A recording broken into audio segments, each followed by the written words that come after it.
केवल अज्ञान को ही पहचाना जा सकता है, ज्ञान को नहीं। प्रश्नकर्ता, वर्ष पर वर्ष गुजर जाते हैं, पर आपकी शिक्षाएं एक सी ही होती है।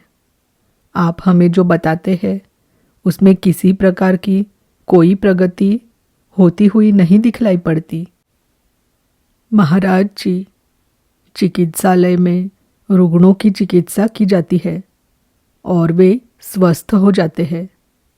चिकित्सा का प्रकार लगभग एक सा ही होता है, जिसे कितनी ही बार दोहराया जाता है। उसमें कोई विशेष परिवर्तन नहीं होता। पर स्वास्थ्य के बारे में एक सी बात नहीं की जा सकती। मेरी शिक्षा संभवतः एक सी होती हो, पर प्रत्येक मनुष्य के लिए इसका फल भिन्न होता है। प्रश्नकर्ता, आत्म साक्षात्कार क्या वस्तु है? आत्मज्ञानी कौन है? ज्ञानी को किस प्रकार पहचाना जा सकता है? महाराज जी, ज्ञान के कोई स्पष्ट लक्षण नहीं होते, केवल अज्ञान को ही पहचाना जा सकता है, ज्ञान को नहीं। और कोई ज्ञानी स्वयं के विशेष कुछ होने का दावा भी नहीं करता। जो अपनी महानता और अपने श्रेष्ठतम होने की उद्घोषणा करते हैं, वे ज्ञानी नहीं होते। वे किसी प्रकार की असाधारण प्रगति को आत्म साक्षात्कार समझ बैठते हैं। अपने आप के ज्ञानी होने के तथ्य की घोषणा करने की प्रवृत्ति ज्ञानी में बिल्कुल नहीं पाई जाती।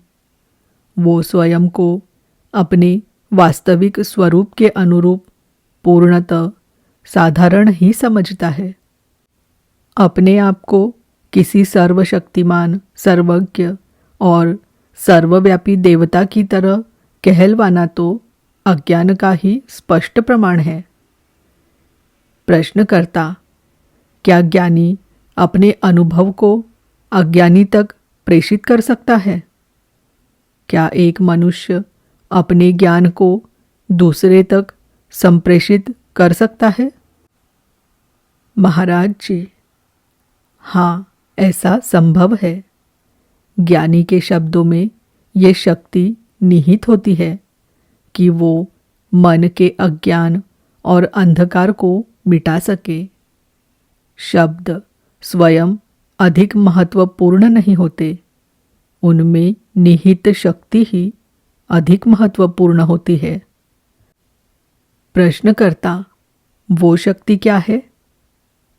महाराज जी, ये शक्ति ज्ञानी के प्रत्यक्ष अनुभव और उसके अपने वैयक्तिक साक्षात्कार पर आधारित निष्ठा की शक्ति होती है। प्रश्नकर्ता, कुछ आत्मविद कहते हैं कि ज्ञान तो स्वयं ही प्राप्त किया जाता है, न कि किसी से पाना होता है। दूसरे केवल शिक्षा ही प्रदान कर सकते हैं, सीखना तो स्वयं ही होता है। महाराज जी, ये भी वही बात है। प्रश्नकर्ता, ऐसे भी कई मनुष्य हैं जिन्होंने अनेकों वर्ष तक योगाभ्यास किया, पर उन्हें कोई फल न मिल सका। उनकी असफलता का क्या कारण हो सकता है? महाराज जी, कुछ व्यक्ति भाव समाधियों के अभ्यास में, जिसमें उनका चित्त कुछ काल के लिए लीन हो जाता है, अभ्यस्त हो जाते हैं। पूर्ण चेतनता के अभाव में उन्नति कैसे हो सकती है? प्रश्नकर्ता, कुछ लोग समाधियों अर्थात चित्त की एक विषय में एकाग्रता और उस विषय में गहनता से समाहित हो जाना का अभ्यास करते हैं। यद्यपि तब सचेतना तीव्रतम हो जाती है, पर तब भी उसका कोई विशेष फल नहीं मिल पाता। महाराज जी, तुम कौन से परिणामों की अपेक्षा करते हो? और ज्ञान किसी बात या क्रिया का परिणाम भला क्यों कर हो? एक बात किसी अन्य के फल स्वरूप होती है। उनमें कार्य कारण का संबंध होता है, पर ज्ञान ऐसी कोई वस्तु नहीं जिसे कारण और परिणाम में बांधा जा सके। ये तो कारणवाद से पूर्णतः भिन्न वस्तु है। ये आत्मनिष्ठता है। योगी यद्यपि अनेक रहस्यों को जानने लगता है, पर आत्मा के विषय में अनभिज्ञ रहता है। ज्ञानी भले ही साधारण से व्यक्ति सा अनुभव और व्यवहार करता दिखाई देता हो, पर आत्मा से वो भली प्रकार से परिचित होता है। प्रश्नकर्ता, अनेक व्यक्ति आत्मज्ञान के प्रयास में गंभीरता और दृढ़ता से लगे रहते हैं, पर उन्हें कुछ विशेष उपलब्ध नहीं हो पाता है। इसके क्या कारण है? महाराज जी, उन्होंने ज्ञान के स्रोत की खोज पर्याप्त गहराई से नहीं की होती है। वे अपनी संवेदनाओं, भावनाओं, विचारों आदि के बारे में स्पष्टतापूर्वक नहीं जानते। विलंब होने का एक संभावित कारण ये हो सकता है। अन्य कारण संभव है कि कुछ कामनाएं अभी भी विद्यमान हो। प्रश्नकर्ता, साधना में उतार चढ़ाव तो प्राय आते ही है, पर मुमुक्षु इन सब से अविचलित रहकर अपनी यात्रा जारी रखता है। ऐसे साधक के लिए ज्ञानी क्या कर सकता है? महाराज जी, यदि साधक में गहरी जिज्ञासा हो तो प्रकाश प्रदान किया जा सकता है। प्रकाश सभी के लिए है और सदैव से है, पर साधकों में सच्चे साधक इन्हें गिने ही होते हैं, और उनमें से भी जो सचमुच तैयार हो, ऐसे तो और भी इन्हें गिने होते हैं।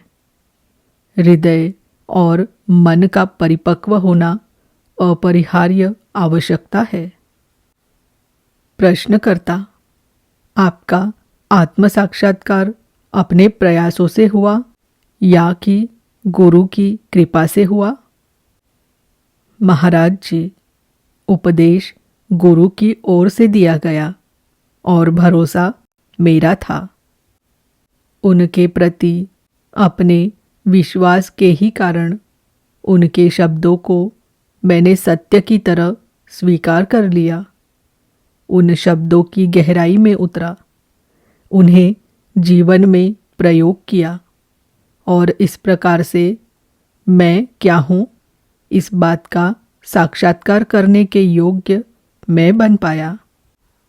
गुरु के रूप और उनके शब्दों ने मुझ में उनके प्रति श्रद्धा जगाई, और मेरी श्रद्धा से वे फलप्रद हो गए। प्रश्नकर्ता, पर क्या कोई गुरु बिना शब्दों को प्रयोग किए ही, श्रद्धा का अभाव होने पर भी बस यूं ही साक्षात्कार प्रदान कर सकता है? महाराज जी, हाँ, ये हो सकता है, पर इसे ग्रहण करने वाला कोई कहाँ है? देखो, मैं अपने गुरु से इतना समन्वित था, उनमें मेरा इतना परिपूर्ण भरोसा था कि मुझ में जरा सा भी प्रतिरोध शेष न रहा, और इसलिए सब कुछ सरलता और शीघ्रता से हो गया। पर हर कोई इतना भाग्यशाली नहीं होता। मन की जड़ता और अशांति रास्ते की बाधा बनकर खड़ी रहती है, और जब तक उन्हें देखा और दूर नहीं किया जाता, तब तक प्रगति धीमी ही होती है। जो प्रथम दीक्षा में ही केवल स्पर्श, दृष्टि या विचार के माध्यम से आत्म साक्षात्कार युक्त हो जाते हैं, वे सभी इसके लिए पहले ही परिपक्व हुए रहते हैं। परंतु ऐसे लोग अत्यंत विरले ही होते हैं। अधिकांश को परिपक्व होने में कुछ समय लगा करता है। साधना परिपक्वता की गति को तीव्र करती है। प्रश्नकर्ता, परिपक्व होने के लिए क्या करना होता है? परिपक्वता लाने में कौन सा आधारभूत तत्व कार्य करता है? महाराज जी, अपनी साधन विधि के प्रति गंभीरता। साधक को सचमुच ही व्यग्र होना चाहिए। और ध्यान देने की बात तो ये है कि आत्मविद एक अत्यंत गंभीर मनुष्य होता है। जो कुछ भी वो करता है उसे वो पूर्णता से करता है, किसी भी प्रकार से सीमित अथवा बद्ध हुए बिना। समग्रता तुम्हें वास्तविकता तक ले जाएगी। प्रश्नकर्ता, क्या आप संसार से प्रेम रखते हैं? महाराज जी, जब तुम्हें चोट पहुंचती है तब तुम रोते हो। क्यों? इसलिए क्योंकि तुम अपने आप से प्रेम करते हो। अपने इस प्रेम को देह तक ही संकुचित रखकर कुंठित मत होने दो। इसे मुक्त होने दो। तब ये सर्व के प्रति प्रेम हो जाएगा। जब सभी स्वतादात्म्यों का विसर्जन कर दिया जाता है, तब जो शेष रहता है वो सबको समाहित करने वाला प्रेम है। स्वयं के बारे में निर्मित अपनी सारी धारणाओं को छोड़ दो। इस धारणा को भी छोड़ दो कि तुम ईश्वर हो। अपनी किसी भी प्रकार से बनाई गई परिभाषा न्यायसंगत नहीं हो सकती है। प्रश्नकर्ता, मैं आश्वासनों से थक चुका हूँ। मैं साधनाओं से थक चुका हूँ, जो मेरा सारा समय और ऊर्जा लेकर भी कोई फल नहीं प्रदान करती। वास्तविकता को मैं यहाँ और अभी चाहता हूँ। क्या मैं इसे पा सकता हूँ? महाराज जी, यदि अपनी साधनाओं सहित प्रत्येक वस्तु से तुम सचमुच ही ऊब चुके हो तो इसे अवश्य पा सकते हो। जब तुम न तो संसार की न ईश्वर की ही किसी वस्तु को मांगते हो, जब तुम कुछ मांगते ही नहीं और न कुछ खोजते या अपेक्षा करते हो, तब सर्वोच्च सत्ता तुम्हारे पास अनपेक्षित रूप से अनिमंत्रित ही आ जाएगी। प्रश्नकर्ता, यदि कोई सांसारिक मनुष्य जो अपनी गृहस्थी और सांसारिक व्यवहारों में भी अत्यंत डूबा हुआ है और वो शास्त्रों के विधि विधान द्वारा वर्णित साधना करे, तो क्या उसे अपेक्षित परिणाम प्राप्त होंगे? महाराज जी, परिणाम तो उसे अवश्य ही प्राप्त होंगे, परंतु वो उनमें वैसे ही लिपटा रहेगा जैसे कि रेशम का कीड़ा स्वयं के बनाए आवरण में फंस जाता है। प्रश्नकर्ता, कितने ही संत कहते हैं कि जैसे ही तुम परिपक्व और तैयार होते हो, तुम आत्म साक्षात्कार प्राप्त कर लेते हो। उनके शब्द सत्य हो ये हो सकता है, परंतु उनका कोई उपयोग नहीं। परिपक्वता के लिए समय आवश्यक होता है और साधना हेतु प्रयास। इनसे हटकर कोई ऐसा भी उपाय होना चाहिए जिससे साक्षात्कार संभव हो सके। महाराज जी, इसे उपाय या तरीका मत कहो। उसकी अपेक्षा ये तो एक प्रकार की कुशलता होती है, और ये कुशलता है ऐसा भी नहीं। खुले और शांत रहो, यही पर्याप्त है। जिसे तुम खोज रहे हो वो इतना अधिक समीप है कि किसी तरीके को अपनाने, किसी रास्ते को पार करने का अंतराल भी बीच में नहीं है। प्रश्नकर्ता, संसार में कितने अधिक अज्ञानी मनुष्य है और ज्ञानी कितने कम है, इसका क्या कारण है? महाराज जी, अन्य लोगों के विषय में सोचने में स्वयं को व्यस्त न रखो, अपनी चिंता करो। तुम जानते हो कि तुम हो। अपने ऊपर नाम का बोझ मत लादो, केवल रहो भर। तुम अपने आप को जो भी नाम या आकृति प्रदान करते हो वो तुम्हारे वास्तविक स्वरूप पर आच्छादित हो जाता है। प्रश्नकर्ता, आत्म साक्षात्कार होने से पूर्व ही खोज समाप्त हो जाती है, कैसे? महाराज जी, सत्य की कामना सर्वोच्च कामना है तो अवश्य, पर ये भी एक प्रकार की कामना ही है। वास्तविक हो सके इसके पूर्व समस्त कामनाओं का त्याग हो जाना आवश्यक है। स्मरण रखो, तुम हो। ये तुम्हारी कार्यशील पूंजी है। इसे व्यवसाय में ठीक से निवेशित और पुनर्निवेशित करते हुए लाभ कमाओ।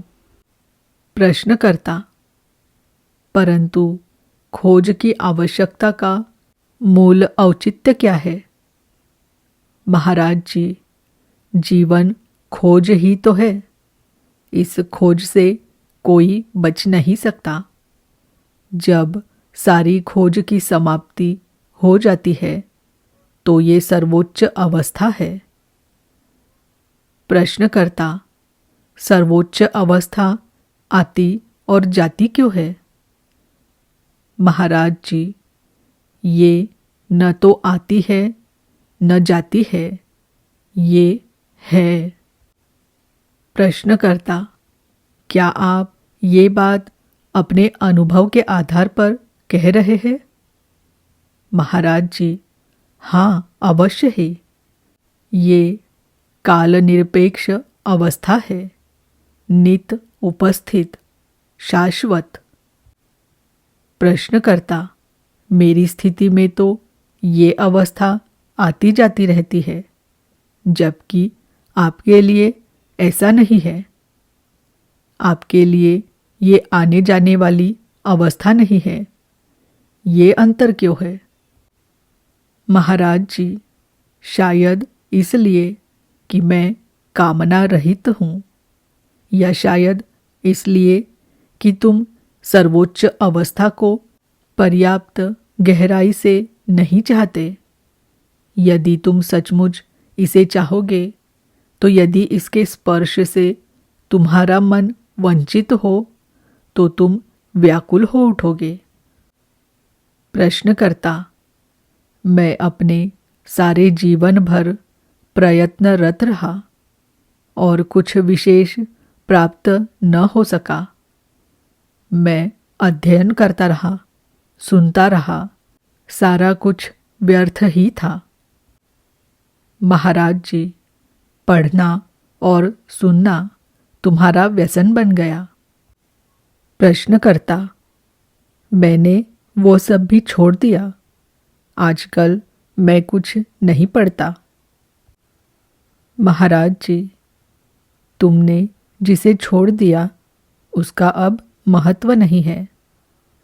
वो क्या है जिसे तुमने नहीं छोड़ा? उसका पता लगाओ और उसे छोड़ो।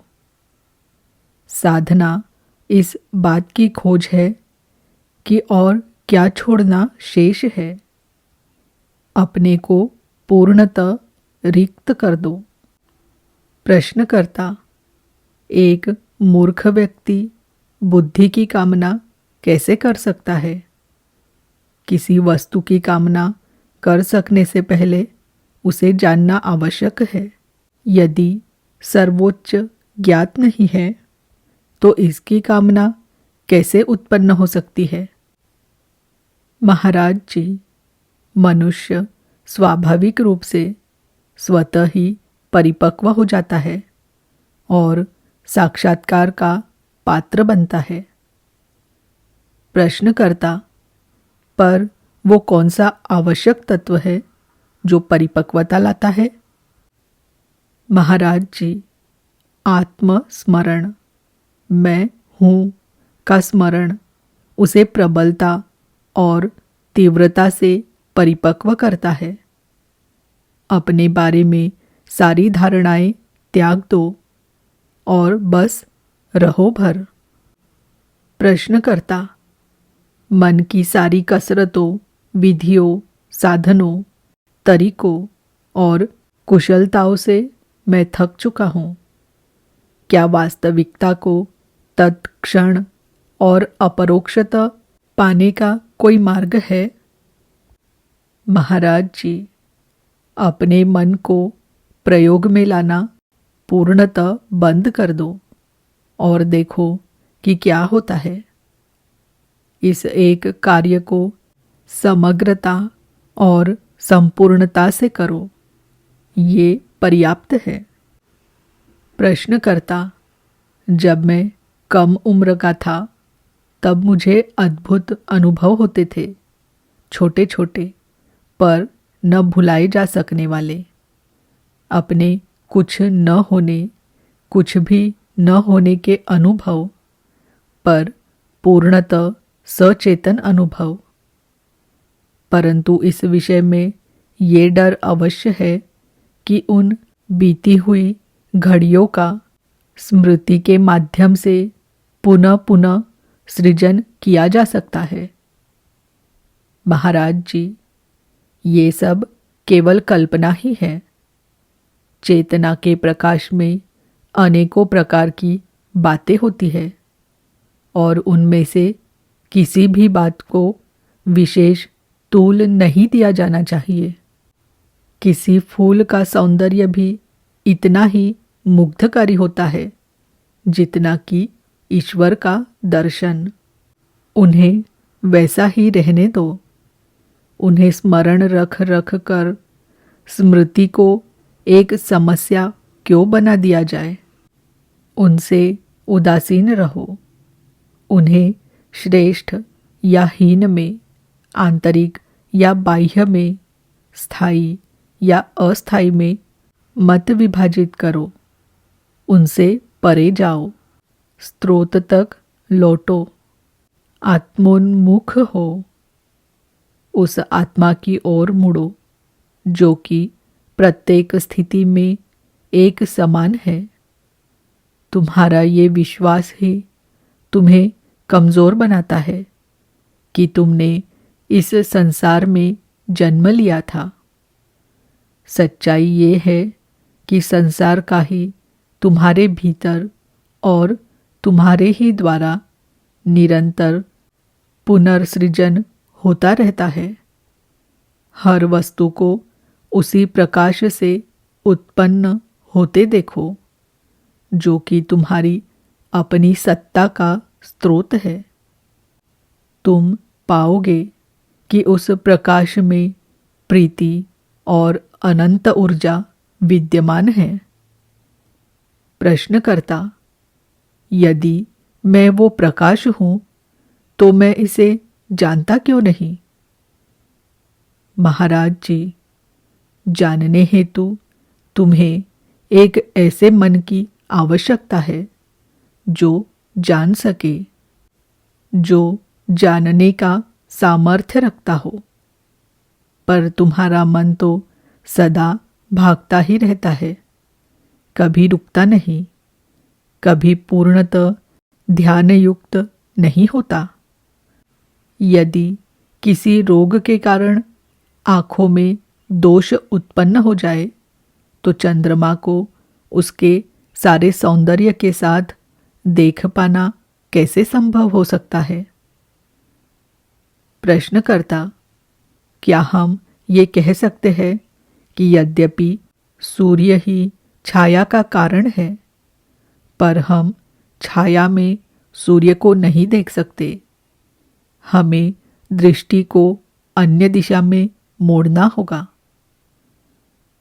महाराज जी, अब फिर तुम सूर्य, देह और छाया की त्रिपुटी को ले आए। वास्तविकता में ऐसे कोई भेद नहीं होते हैं। मैं जिसके बारे में कह रहा हूँ उसका द्वैतों और त्रिपुटियों से कोई संबंध नहीं है।